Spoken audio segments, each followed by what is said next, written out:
Welcome back to Maintenance Monday. Today I'm going to explain the principles behind making your chain the correct length, a couple of different ways how to do it, and then also how it could affect your bike when you're out riding.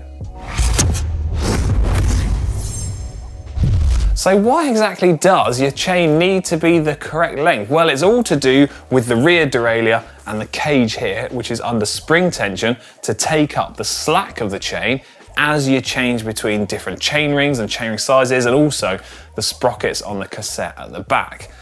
The reason it can't be too short is that if we're using the large chainring at the front of our bike and the large sprocket at the back, the rear derailleur here will be stretched all the way to its maximal limit, and if your chain is shorter than it needs to be, you do run the risk of not only damaging the rear derailleur, but also potentially breaking it free from the bike, snapping your chain and causing all sorts of damage.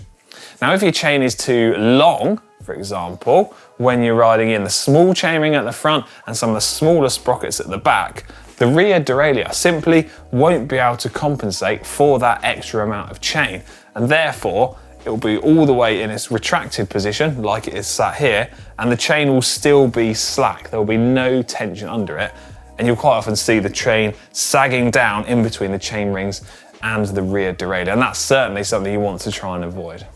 If when you're out riding you're finding that the chain is rattling around and hitting on some of the frame and making a bit of a noise, or you could notice that it's difficult to shift into some of the larger sprockets on your cassette, these are indicators that your chain may well be the incorrect length. Or it could be that you maybe just need to replace the chain on your bike, or you're building a complete bike up from scratch. So let's move on to some different methods of how to make your chain the correct length.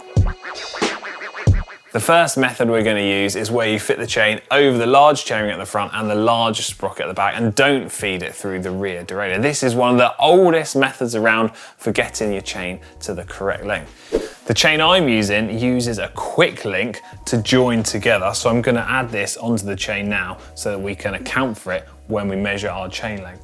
So I've got my chain around the largest sprocket. I can then hold it up on the chainring like so, bring the chain all the way around to find the nearest link that would be possible to join our chain. Now, we can see here I've got two outer links that have met each other, so these wouldn't be able to be joined. So what I'm going to do is make the chain slightly longer by adding an extra link in between here. And this point here, I've got an outer link that would meet with an inner link, so technically that's where the chain would be able to be joined.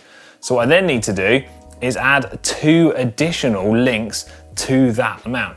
One and then two. Now obviously you can see this chain is already the correct length. However, if it was a new chain, I would have all of the excess dangling down at the bottom, and it's this point here which I would use as a point to break the chain and use my chain tool to drive that pin all the way out, and then I can simply add the opposite end of the quick link in together, route the chain through the rear derailleur, and then link the two pieces together nice and easily.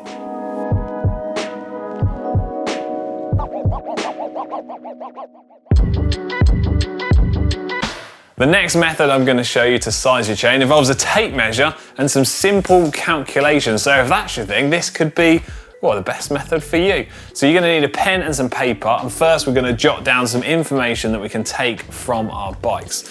The tape measure that you're going to needs to be able to display or read in inches, and we need to measure to the nearest 0.25 or quarter of an inch. So first up, we need to measure the length of our chainstay. So that's from the center of the axle of the rear wheel to the center of the axle of our cranks. So if I measure that now, we've got 16¼ inches, so 16.25. Note that down onto a piece of paper that's relevant for the size of your chainstays. Then we need to write down the size of our largest chainring. I've got a 48 tooth chainring, so write that one down for your bike. And then the largest sprocket on our cassette. This is a 28, so we can write that down and make a clear note of that. Having got all the information that we need from our bikes, we can then do some simple calculations with that stuff. So the length of our chainstay is 16.25. We need to multiply that by 2, which gives us 32.5. Then we need to take the size of our large chainring, divide that by 4. In my instance, that is the number of 12. And then on the cassette, 28 divided by 4 gives us 7. So we can then add those three numbers up, which gives us 51.5. And then whatever the total is you have there, simply add 1. And that makes us 52.5, which is the 52.5 inches and relates to the exact length that we need to make our new chain. At which point we can lay the chain out onto our workbench or floor and then break the chain to make sure it's exactly that length. Now, if when you're doing so, you find that the chain doesn't quite fit exactly to that point of 52.5 inches, then you need to err on the side of caution and make it slightly longer. And you need to make sure that each end of the chain is able to be joined up using the method that you're going to use to join it. So if you've got a quick link, for example, make sure you've got inner links on both ends of the chain. And if you're using a join-in pin, you need to have inner links on one end and outer links on the other. Just like before, you need to refit your chain and give it a quick run through all of the gears to make sure it's all working perfectly fine. So there you have it, how to get the correct length chain for your bike. But the big takeaway here is understanding the principles with regard to the rear derailleur as to why you size your chain correctly to make sure that you don't run into any problems. Hope you found this maintenance video helpful. If you have, please give it a big thumbs up, and why not let me know in the comments section down below which of those two methods you prefer to use. See ya.